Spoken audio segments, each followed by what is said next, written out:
Okay, good evening. Um, I guess we can welcome back, Mr. Rock. And I think that before we jump into the agenda, it just makes sense to work through the minutes from the last couple of meetings or meeting and a half. That'd be most appreciated. Okay.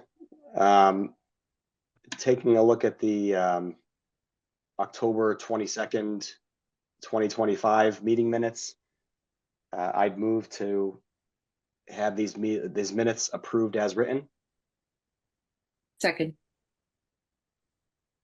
Thank you. Any discussion that we need? Okay, so I would say that those minutes are approved, and then All those in favor? Yeah, do Oh, excuse me. all those in favor by roll call because you're remote. So all those in favor by roll call. Apologies. Fully aye.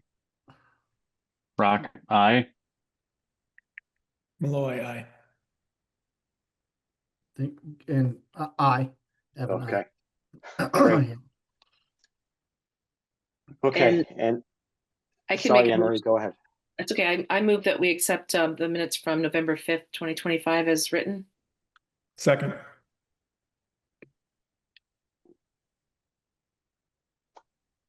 I'd agree. Perchik, aye. Fully aye. Malloy, aye. Rock, aye. Broussard, aye. Although November 5th, that was just postponing till today, correct? Yes. That's all that is. Just to check it. Probably should have done that before I assented.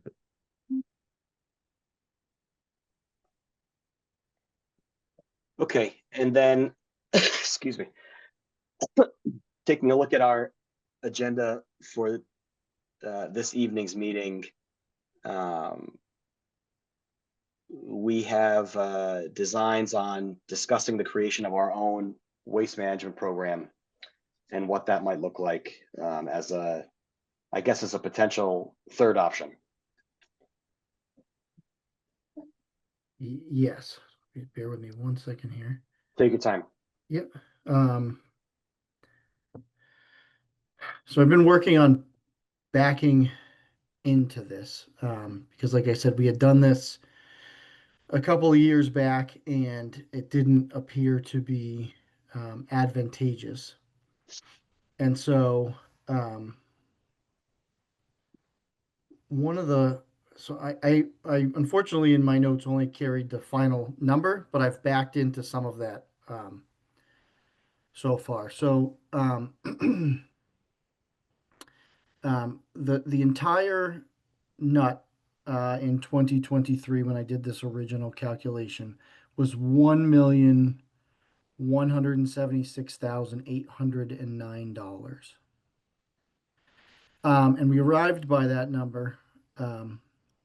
That is the rental of 3 trash trucks.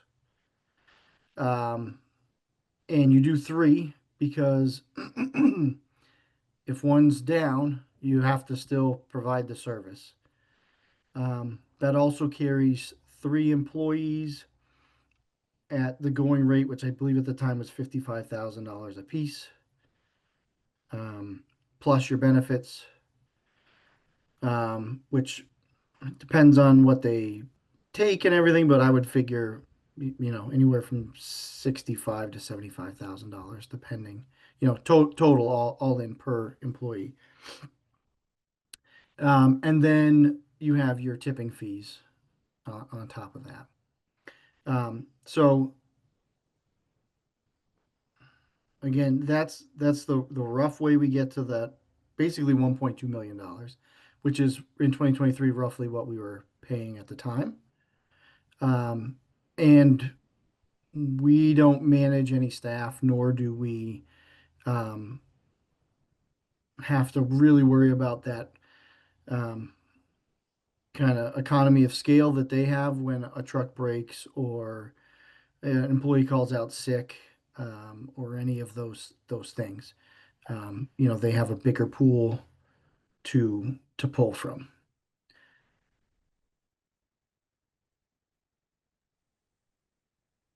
So did this budget include both municipal solid waste and recycling? Yes. Okay, wonderful.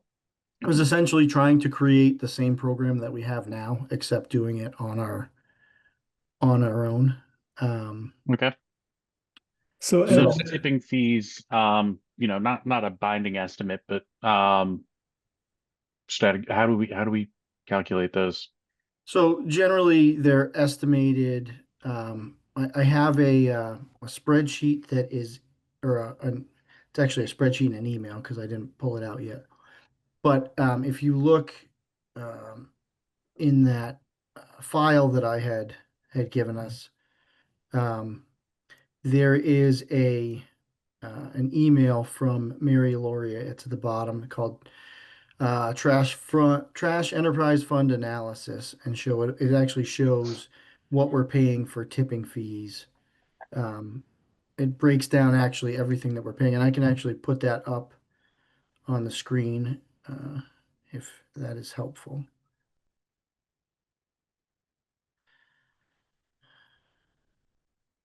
Yeah, if you could, I'm trying to find it, but Yeah, you'll I'm get it on the working. screen faster I'm than trying to me. work my way into it here without putting up all my IT invoices on the screen. Let's see if I can make this bigger. All right, so if you take a look here, um, this is essentially how we're allocating the current trash program. And you'll see we've got a tipping fee in here. You've got landfill maintenance. We've got our catch basin program as part of this as well. Because we do have to dispose of the stuff that comes out of the catch basins. You can't just go and put that in the woods like the good old days, which of course cause no problems for anybody. Um, and then this 90,000 is essentially what our contingency is, which you can see depending on the year, either works out for us well or not. So these are kind of again, I had mentioned before, these are the back of the envelope calculations that we were using to try to back into kind of estimating what it would cost for us to stand this up on our own. The only thing that I don't have a firm grasp on at the current time is insurance. And we have a pretty big liability blanket now. I just don't know if there's a specific additional fee that we would, or an official additional type of coverage that we would need to do this type of work. A lot of times with this type of equipment, I mean, what I see most likely happening that you might need a claim for, besides accidents and death and dismemberment and those type of things, is they do have a very frequent failure point with their hydraulic systems and wind up having to have a cleanup company at their disposal. I don't know how many times over the last 10 years I've seen that scenario play out. But it is probably something that we would have to consider some kind of a contract with Clean Harbors or something like that. Not only the hydraulics, but also the contaminants inside the truck, because people put stuff in there that's not supposed to be in there, and then you wind up on the hook for it.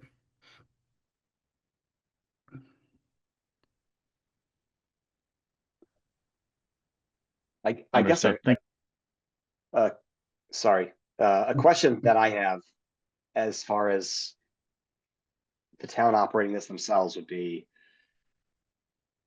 like, would we be good at it?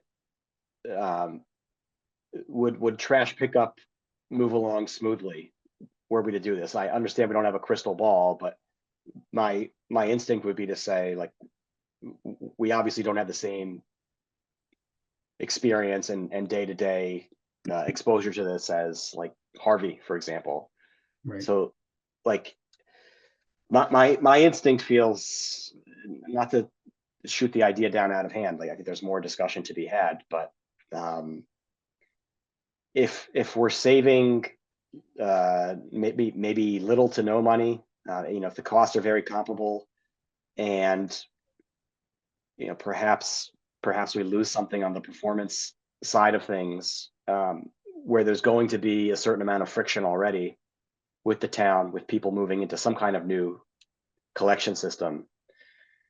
That might be something difficult to swallow too, if there are delays or missed pickups or the like. I'm sure there's any number of things that can go wrong.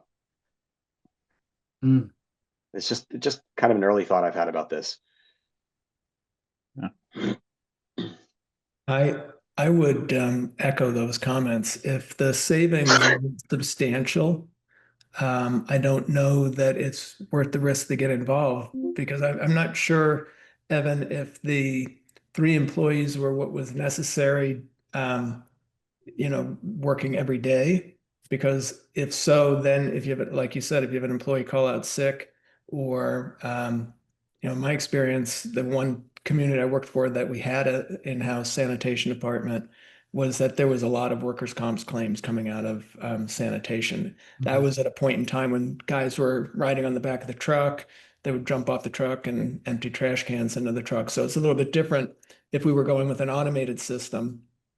And I don't know if the numbers that you had presented included the cost of totes or bags or anything like that. So that would be in addition to the 1.2 million, which was 3 fiscal years ago. And so, I mean, if you added, 2% a year to that or 3% a year to that, we're going to be right where we're at right now with the vendor that we have that we know not only does a really good job, at least my impression is they do a really good job, but we have a contract with them for the next 4 or 5 years in which they're pretty much tied to very small increases, probably smaller than what we would see if we brought it in-house, especially if the employees are part of a union and, however those union settlements go. And, we've got OPEB liabilities and other things with bringing in additional employees as well. So I Yeah. think unless there's a huge savings, it doesn't make sense to bring it in-house. There's too much risk.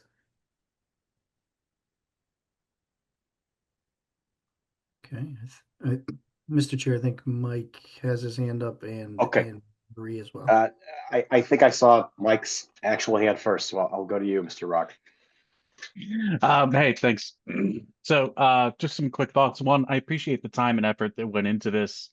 Um, I agree that Harvey is doing a good job, that Harvey will have economies of scale and reliability that, for them, if somebody calls out sick, they can pull in somebody else on their team. They have diesel mechanics, hydraulic mechanics, they have hands-on experience with it. But I think that doing the paper exercise of what could it cost to bring this in-house is still useful and much appreciated because this sets an upper bound for us, I think, in a lot of ways where, if Harvey starts coming back with prices that are in gross excess of this, that should trigger some discussions. But for now, knowing where that line is very helpful. But thanks for putting the time in for this. Thank you. Yeah, I'd like to echo what Mr. Rock shared. Thank you very much, Evan, for putting this Oh. together and doing the legwork here. And I wish I had led with that. Oh, no. So I want to be 100% transparent. I did very little legwork on this because it's not my direction. I think that we are going to go in. I think we need to do our due diligence and we need to explore the avenues. But like I had said, when I had originally put these numbers together a couple years back to do that same exercise, it became pretty apparent that, for the savings, whatever they would be minor. And our ability to do this in-house and do it well with the learning curve, with employee issues, with inclement weather, with everything else that goes along with this, you know, I didn't see it bearing fruit. I think Mr. Chair, Anne Marie still has her hand up. Yeah, Anne Marie, please. Yeah, I think that I requested that this be put on the agenda. And I just wanted to do it for exactly this reason, so that we have this information and now it'll be in our minutes and we can say, even though I know, Evan, you had stated that you looked into this, but now we have the, concrete numbers, and even if they're just a little bit dated, so that we can actually say that we all agree Right. that this makes sense and that the dollars didn't just add up. So I appreciate it. Absolutely. Okay. Then I think we're in agreement here as a committee that we've given this the due diligence and time that it deserves. And I'd suggest at this point that we move on in the agenda. Item number 2 for this evening was to determine the research needed for our next meeting. It would probably also be useful to discuss timing of the next meeting with the holidays coming up. Sure. Mr. Chair, if I could hijack just for a second, Please. and show you what I've put together in that folder for some research already, and that might help shape the committee's discussion points on what. So again, this is an email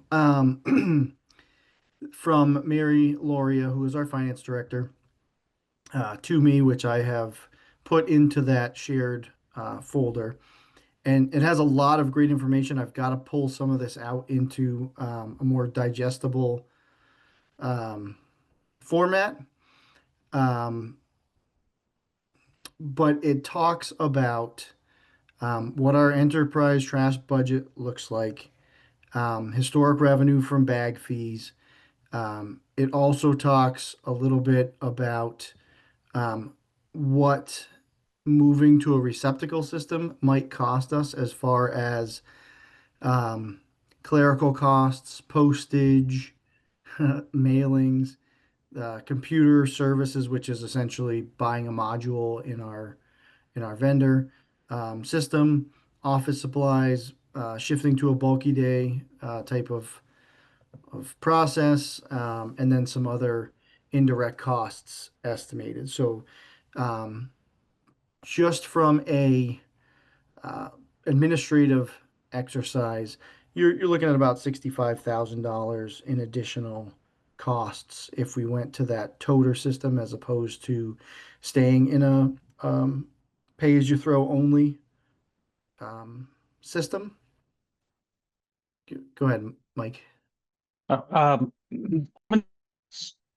how many households do we have in Grafton? Uh, I want to say somewhere around 20, but that's no, not based in we have fact. 20,000 people, but there's 5,000. I have it in that spreadsheet in this folder. Give me one second. I don't. I have it in the master plan info too. Yeah, no, I rough have it. numbers, doesn't have to be exact. I think I think from it's like the 55. previous, I think from one of the previous meetings, you showed us that spreadsheet from the DEP, and it showed that we had 4,825 or something like that. Is Okay. what I kind of remember. Yes. That actually participate in this program because it doesn't Oh, include multi-resident. 5,062. Yeah, There we go. I think that might be it. Yes, 5,062. Because there's a total number of households, 6,341, but 5,062 are part of the curbside program currently. Wonderful. Thank you. Sure. All right. So in the folder, like I said, is that email that I've shared from Mary. I am losing it here. There it is. And I think there's a lot of useful data in here to pull out what's happened in Grafton and what the potential impacts would be of going to, say, a toter program, basically just on the administrative side. The other thing that I've been kind of working on, and I'm going to share it with you anyways, but it's a little rough.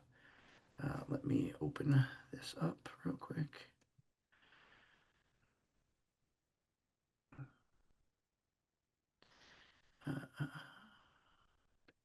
Second.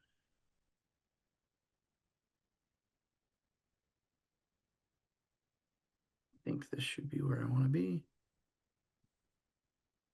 No, that's not the PowerPoint. Hold on for 1 second. I just have too many windows here to share with you all.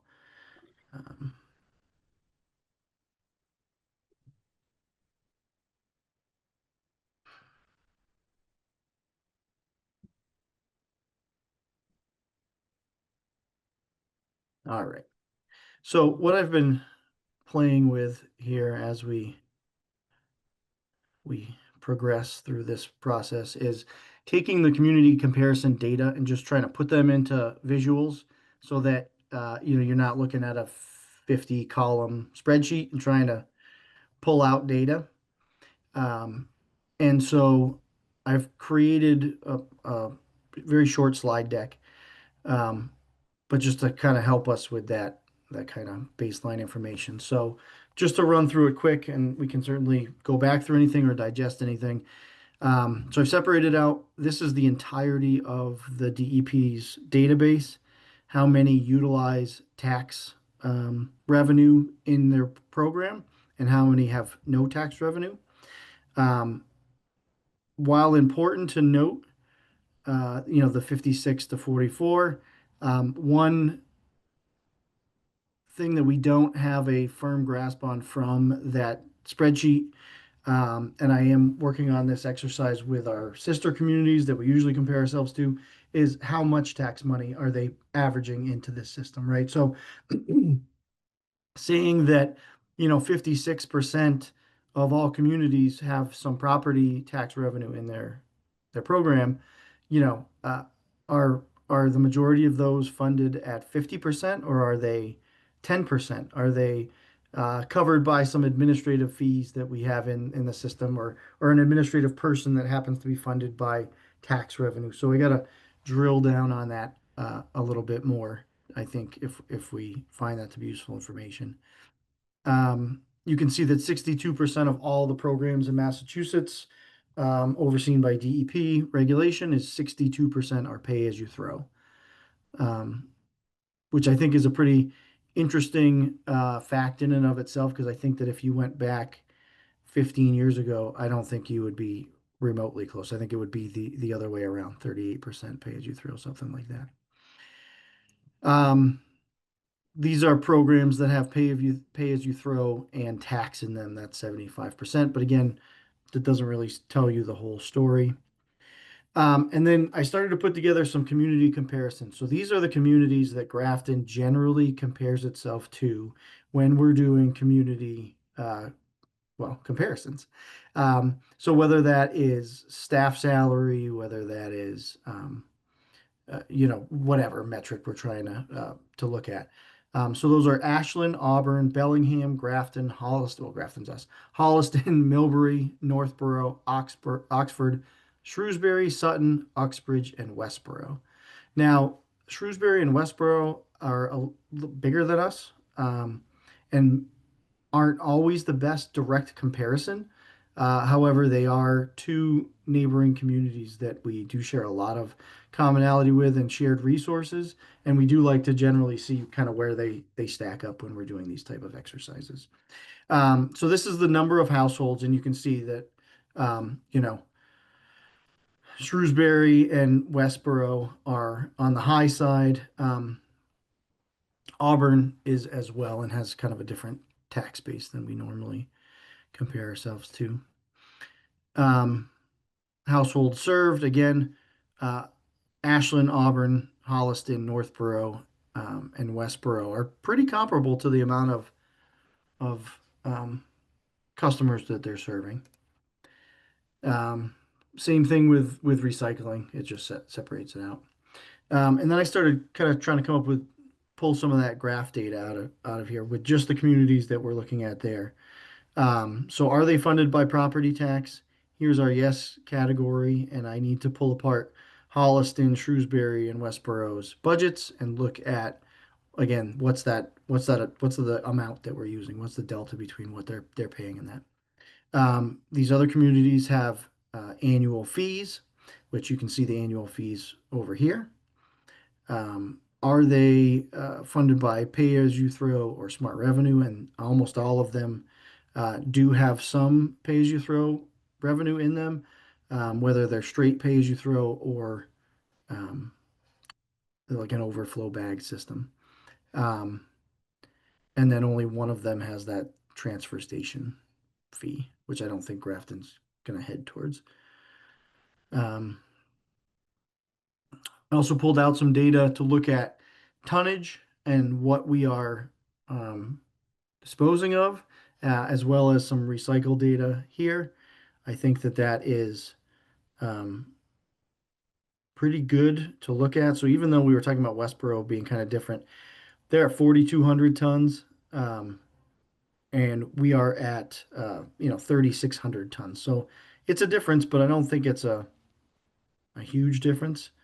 Um, I also think, don't think, but I know, and I need to reach out to Christy um, either the end of this week or next week. Actually, strike that. I'm seeing her tomorrow at 9 a.m., so I'll ask her then. But they're rolling out a new trash program in Westboro. They just created an enterprise fund last year, and so I'm gonna chat with her about where they are in their process as well. You can also see what their other communities are paying for tipping fees, um, which we have a pretty good rate. Oops, I went the wrong way here. And that's all I put together so far.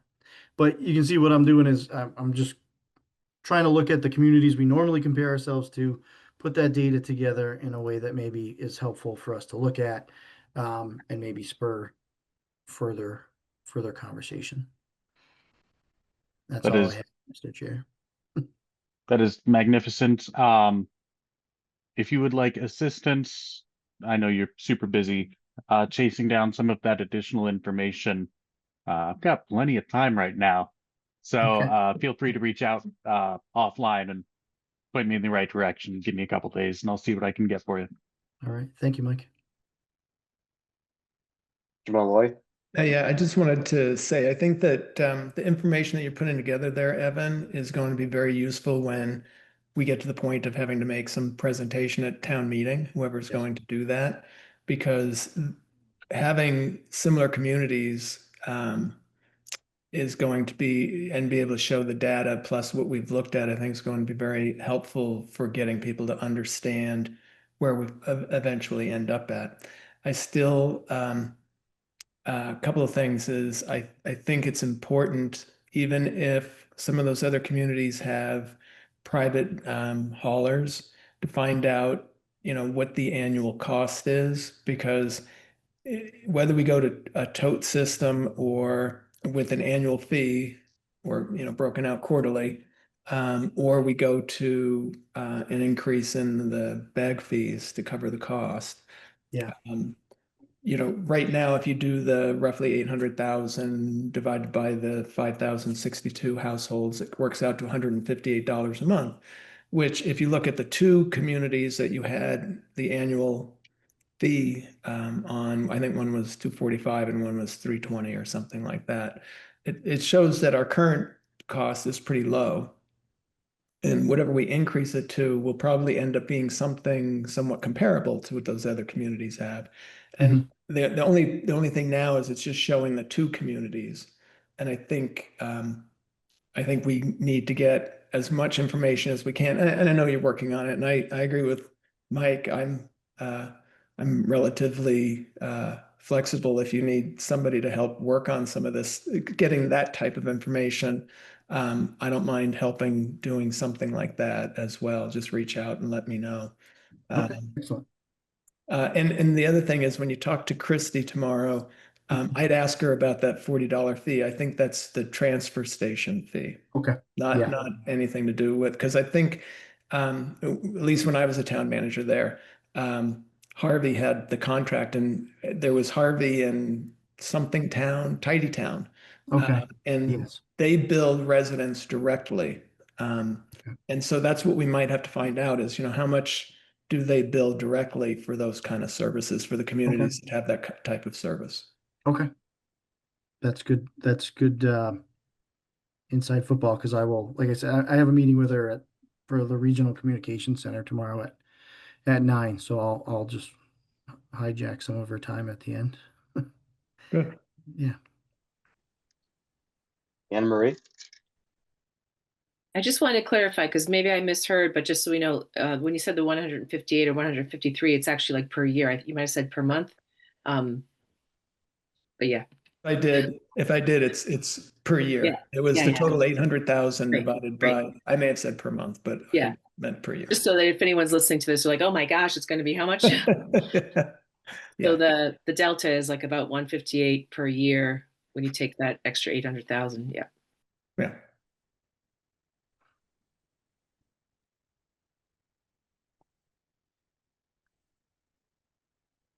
So what do we think we need to kind of drill down even farther? If having listened to some of your comments, I'm thinking, obviously, I gotta talk to Christy tomorrow from Westboro and have that conversation with her.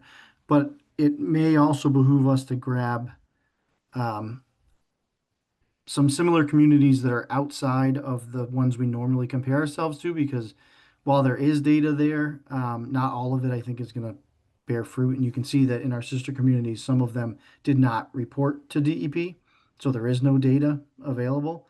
And so I can widen that catchment and do that by, say, number of households and just pick another subset of data. We can widen it that way. And then I think also what might be useful is to pull in some of their contracts, what each of those communities have for contracts for us to look at and see what might be driving their costs behind the scenes, but also what they're looking like for increases in the coming years. Um, and that just might help inform us of kind of the direction to head. Um, and I'm willing to, not willing. I'd love to hear if anybody has anything else that they think is useful that we're missing, and we can start working on putting all that together. I'm still curious. I don't know if this was resolved from our previous meeting. Jim had mentioned an idea of, were we to participate in a tote program, different size totes Hmm. with different like buy-in rates, I guess, for lack of a better term. So if you're Yes. using a smaller tote, you're a home that's producing less trash, you're paying less of a monthly tote fee. Is that a possibility? I mean, that if it were, that's sort of interesting to me. Yeah, so I think it's possible. I don't know of another community that's doing it that particular way, which is basically, and I'm not saying that it's that hard. I honestly didn't dig too far into it, but Yeah, let's yeah. say, how, you get one rate if you have a 35-gallon toter, one rate if you've got a 64-gallon toter. While it is an interesting concept, my initial concern is our ability to monitor and bill a program like that, um, because we're going to be heavily reliant on the folks that are actually collecting the refuse to recognize what barrel they have and what size it is. Um, whether we'd still probably have to have an overflow system, I would assume an overflow bag system. Um, but it just makes the program more complex. So while it certainly shouldn't be the barrier to looking at it, that's the first thing that comes to my mind is the complexity of the program. It's a good point. Excuse me. I agree that yes, having different sized totes would add complexity. That adds some enforcement challenges. I think that it also offers some equitability. Larger users will pay the more of a fair share. Mhm. I think that's worth pursuing. Okay. Yeah, that was my point, was that it kind of kept the concept from our pay as you throw, but moved it into the tote system if that's what we chose to do.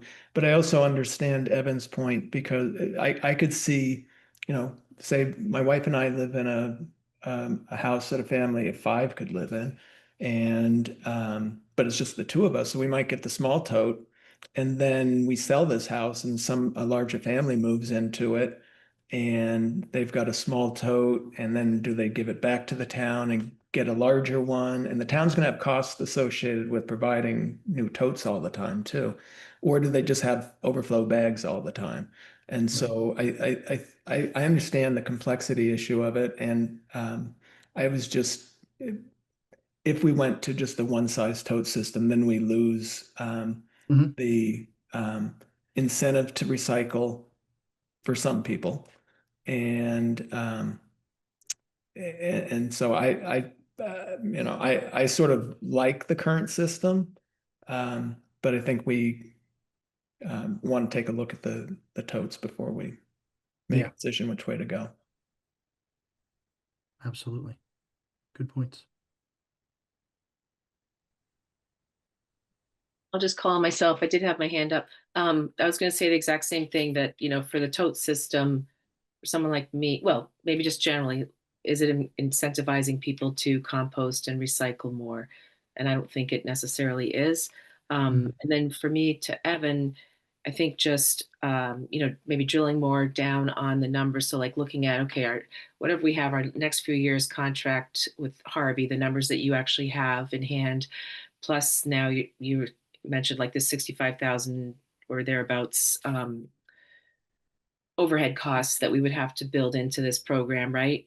Mhm. And then slowly inching into like what that comes out to with bag fees to give Sure. us, a little bit of an idea, because you probably have some of those numbers maybe for like we could do like the Nope. next 3 years. Yep, we can do that. Okay. We can certainly do that. And PS, I think it's great. Like all this information relative to other communities is going to be good, and it's helpful for me here now, and I'm assuming it will be helpful for the public as we try to talk to them about a new system or an increased cost. Is basically what it comes down to. Yeah. Great. From the community, it will probably look like increased cost when a lot of this is just moving cost from the property tax to a bill where it's explicitly named. So we just have to remind people that this isn't totally new. It might be a little higher. Yeah. Yeah, I think the discussion point, and I think it's a fair discussion point, is that if there is an increased cost because we're shifting this out of the tax rate, but people's taxes aren't going to go down by the subsequent amount. We're moving this out of the tax rate to try to keep pace with increased costs elsewhere, right? Employee health insurance, um, those types of things. I'm not going to single out that other thing. But so I think that's where most people will have to rub, and I think rightfully so. But I think we did spend a lot of time in this last budget cycle explaining that. But until the rubber meets the road, a lot of folks don't necessarily watch that process. So we'll have to make sure we explain it well. And if I might, the reminder would be again for me last year with the budget cycle. I didn't hear from anyone personally who was for an override. So in order to avoid that override, this was one solution, right? Was looking at this nut of $600,000 to $800,000, taking that out of the municipal side of the budget. So I think that, like you said, Evan, that was discussed last year, but it'll be important to note that no matter what's happening with the new budget for FY27, for Mhm. FY26, this was the plan that we all agreed upon. Right.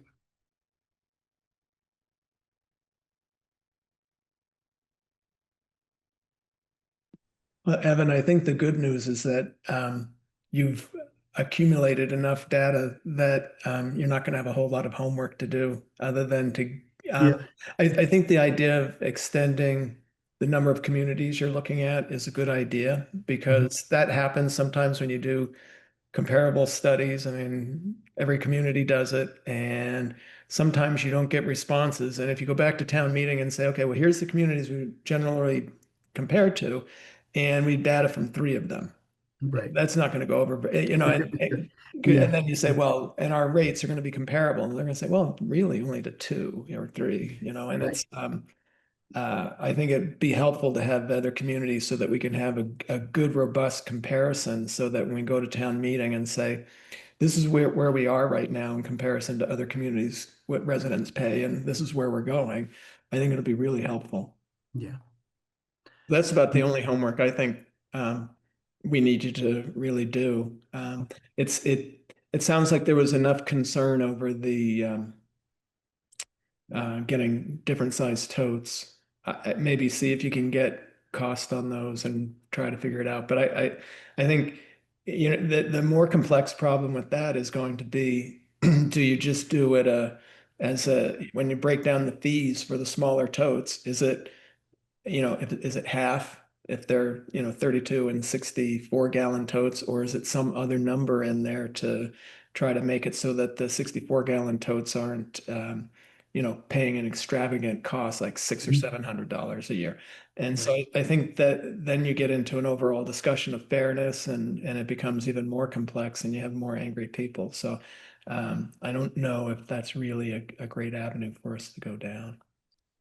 I just brought it up about the equity, and because I want to, and I think the fact that almost 3/4, I think it was, of the communities that participate in the state survey indicate they're using pay as you throw. I think that sort of gives a really strong message that the current system we're using is a pretty standardized system throughout the state.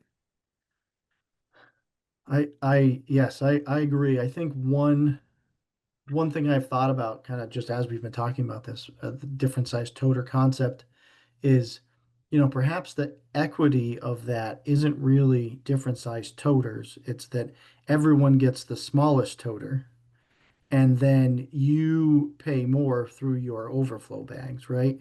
Rather than trying to create a tiered system that we have to both monitor, enforce, and staff. I think that the everyone gets, say, the 35 gallon toter, and if you don't live within that that gallons, per week, then you have to do the overflow bags, and that's where the equity comes, maybe. But it depends on how. Though I think for me, when I think about like a fixed income household or something like that, we don't.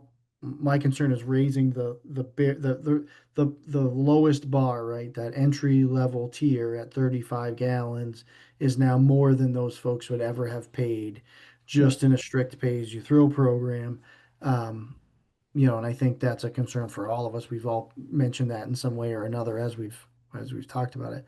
But that's one of my concerns with the toter system is, again, Mrs. Smith that uses one bag every 3 weeks and is good about policing her, perishable stuff. I know some folks that keep their food waste in the freezer until they're ready to put their bag out, right? Yeah, So it Mrs. doesn't Foley, not Mrs. Smith. Yeah, I do some of that Yep. myself.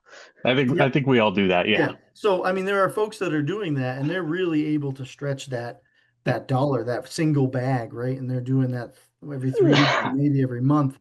Well, when you have any kind of toter system, regardless of the gallons you wind up picking, their minimum fee is whatever that minimum fee is, and I would assume it's going to be more than they're paying in for their actual amount that they're throwing away today. So that's what I have kind of rattling around the back of my head, and I know that we need to look at all these programs, and I'm I don't, I'm not divining what I think the outcome will be, but I think that we're pay as you throw is the most equitable option, and we're trying to find other options that are cost effective and similar to it, and that I think that's hard to do. Yeah, and just real quick, I think that's a really common sense approach, the idea of just going with the smaller toters and the overflows. But I think you're also right that there will be a lot of residents that will be paying more because their 35 gallon tote will be, if they put it out once a week, it'll be a quarter full, or it'll take them, they won't put it out every week. It'll put it out every third or fourth week, but they're paying for weekly service. And so I agree also that the pay as you throw is the most equitable system. Excellent. Thank you. So, I think Anne-Marie Anne-Marie has her Anne-Marie? hand up. Yeah, sorry, last thing. And just for me, from like an environmental sustainability point of view, which is the reason that what I do, again, the tote system is not going to be a good incentive, right? I'm recycling and composting, so I'm putting less into our solid waste system, not just to save $1 on the on the bag, but just from a greater perspective. So I like the full pay-as-you-throw system from kind of that environmental perspective as well. Yeah, there are definitely the full pay-as-you-throw system offers a lot of advantages for true equity. Reduction of waste is incentivized appropriately, I think. I think it does carry a higher labor cost, a higher, repetitive strain and workman's comp claims and things like that for physically handling the bags. When that's the case, there's more trash blowing around. I think the toters, if there's some way that we could, downsize, see what the smallest plausible toter option is and look at what the various charges are to deploy some of those, what that would look like. And that, as Evan suggested, the toter with overflow, that sounds attractive. Continue to research and figure out what that would look like.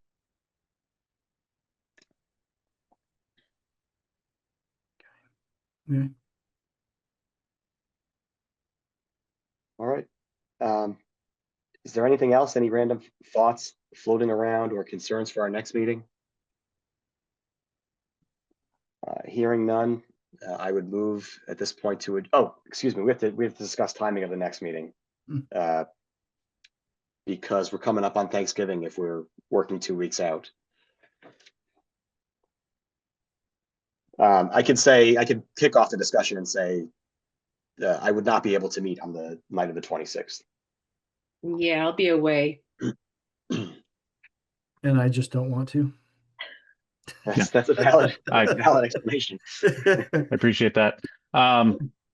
Would we want to move it The third. forward a week, back a week, or possibly to the Monday of that week? I would think if we moved it to December 3rd, that would give Evan the time to try to gather up some additional data. I think if we were to meet a week from now, it'd be really tough to get that. The other question I would have Evan and Anne Marie is how are we doing timing wise? When do we need to have a recommendation to the select board so that they can, take it under consideration, and then it can be incorporated in the budget documents in a certain way so that by the time we get to town meeting, everything is well done. Because if we're getting up to December 3rd, is it mid-January that we have until we need to have a recommendation and a presentation to the select board? My personal opinion on that is I think because of the direction we're trending in, I think that lends itself to us having some more time for discussion. So if it really seemed like the only way out of or forward was going to be a major overhaul of the entire program, then time is of the essence. January 1, we really got to be on that and moving. Okay. We tend to be heading towards, and I'm not trying to be presumptuous here, but we are. It seems like the conversation stems around a lot around pay as you throw, Yeah. and if we wind up staying with that program, then we have plenty of time, because as long as we're done by say maybe March, I can change the bag fees and do all of those things. So again, not trying to jump the shark here, but that's kind of what I think timing wise looks like. Yeah, Okay, I agree. oh, I'm sorry. I was gonna say, so that if we met on the 3rd, then we could also meet on the 17th. Mhm. If that's before, a full week before people typically travel for the holidays. Yeah. That was exactly my next question. It's like, if we can get 3rd locked in, let's get 17th. I'm assuming New Year's Eve we'd be taking a break for that and Yeah, no. probably generating some municipal household waste. And then resume 7th of January. That'd be next Wednesday. Placeholders, just big picture. Yep. I apologize because I left for Peru on short notice last time, so it was fun. But I wasn't here for that. Yeah, that's a good excuse to get out of the Yeah. meeting. Yeah. Had to run off to Peru. Yeah. Good for you. Did you do Machu Picchu? I did. I I did not know that there was an additional hike of about 1 kilometer vertical Yep. after Machu Picchu. Yep. That was a fun surprise. Did you do it? Yeah. Good. Yeah. Yeah. I did it a while ago too. Oh, very fun. Very fun. I've Okay, done so we're one- gonna go 3rd, 17th, and 7th for now. Right. That's all good. I Okay. move to sounds adjourn. good. I Seconded. second. All those in favor, Foley, aye. I Malloy, aye. Perfect. Aye. rock. I. Yeah. Evan, I. Thank you all.